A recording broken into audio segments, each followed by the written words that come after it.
2 Devaswom board പ്രസിഡന്റുമാര് മൊഴി കൊടുത്തിരിക്കുക. ഞാൻ വെറുതെ പറഞ്ഞതല്ല. കടകംപള്ളി സുരേന്ദ്രൻ എന്ന CPM നേതാവിന് ദേവസ്വം മന്ത്രിക്ക് ഈ ഉണ്ണികൃഷ്ണൻ പോറ്റിയുമായി ബന്ധമുണ്ട് എന്നതിൽ എന്റെ കയ്യിൽ തെളിവുണ്ട്.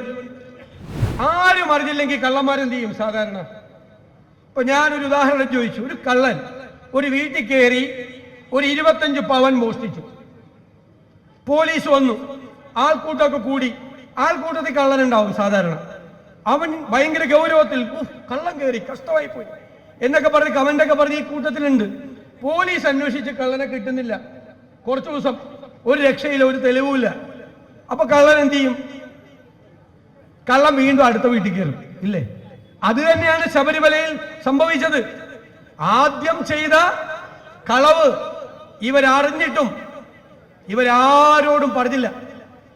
പക്ഷേ കുറെ നാൾ കഴിഞ്ഞപ്പോൾ ഈ കളവിന്റെ പ്രിയങ്കരനായ ഡോക്ടർ MK മുനീർ കൂടി വേദിയിലേക്ക് എത്തുകയാണ്. അദ്ദേഹത്തെ സ്നേഹപൂർവ്വം വേദിയിലേക്ക് ഞാൻ സ്വാഗതം ചെയ്യുക. അപ്പൊ ഇവരെന്ത് ചെയ്തു? ഇതെല്ലാം അറിഞ്ഞുകൊണ്ട് ഇപ്പോഴത്തെ ദേവസ്വം, തൊട്ടു മുമ്പുള്ള ദേവസ്വം പ്രസിഡന്റ് വീണ്ടും ഈ വ്യാജ സ്വർണം പൂശിയ സാധനം വീണ്ടും പൂശാൻ വേണ്ടിയിട്ട് മദ്രാസിലേക്ക് അയക്കാൻ തീരുമാനിച്ചു. പോറ്റിക്ക് കൊടുത്തേ പറ്റുള്ളൂ എന്ന് പറഞ്ഞു. എന്തിനായിരുന്നു? വീണ്ടും കക്കാൻ വേണ്ടിയിട്ടാണ്, വീണ്ടും മോഷ്ടിക്കാൻ വേണ്ടിയിട്ടാണ്, വീണ്ടും കക്കാൻ വേണ്ടിയിട്ട് അത് ചെയ്തത്. ഒന്ന് ആലോചിച്ച് നോക്കിയേ. അപ്പൊ ഞാൻ പറഞ്ഞു, അന്നത്തെ ദേവസ്വം മന്ത്രി കടകംപള്ളി സുരേന്ദ്രനോട് പറഞ്ഞു, ഏത് കോടീശ്വരനാണ് വിറ്റത് എന്ന് കടകംപള്ളി സുരേന്ദ്രൻ പറയണമെന്ന് പറഞ്ഞു, ഇല്ലേ? അപ്പൊ എന്ത് ചെയ്തു കടകംപള്ളി സുരേന്ദ്രൻ? എനിക്ക് വക്കീൽ നോട്ടീസ് അയച്ചു, അദ്ദേഹത്തെ അപമാനിച്ചു, അദ്ദേഹവും കള്ളനാണെന്ന് ഞാൻ പറഞ്ഞു എന്ന് പറഞ്ഞു. ഇപ്പൊ എന്താ സ്ഥിതി? ഇന്ന് 2 ദേവസ്വം ബോർഡ് പ്രസിഡന്റുമാര് മൊഴി കൊടുത്തിരിക്കുക. ഞാൻ വെറുതെ പറഞ്ഞതല്ല. കടകംപള്ളി സുരേന്ദ്രൻ എന്ന CPM നേതാവിന് ദേവസ്വം മന്ത്രിക്ക് ഈ ഉണ്ണികൃഷ്ണൻ പോറ്റിയുമായി ബന്ധമുണ്ട് എന്നതിൽ എന്റെ കയ്യിൽ തെളിവുണ്ട്.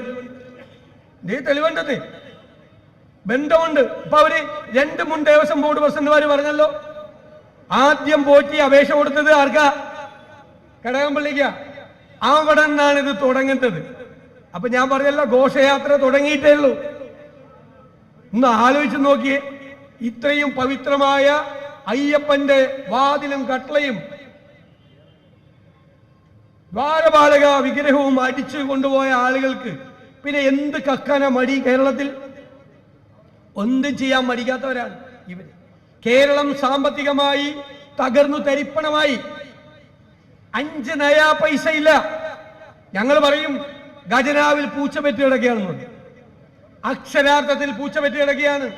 ഒരു പൈസയില്ല.